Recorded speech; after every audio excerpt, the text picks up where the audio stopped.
Sudah menyala ya teman-teman, lampunya sudah kelap-kelip ya, artinya sudah berfungsi ya.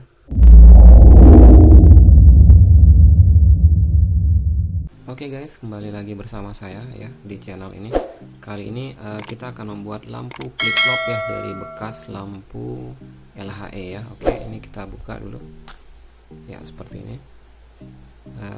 Ya, komponen yang akan kita manfaatkan nanti adalah ini ya, transistor NPN dengan seri 13001 ya.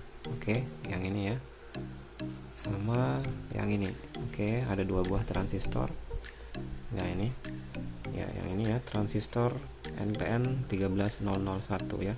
Ini komponennya akan kita cabut dan kita gunakan sebagai komponen utama untuk membuat lampu flip-flop ya. Ya, ini tadi sudah kita cabut ya, transistor 13001 ya dari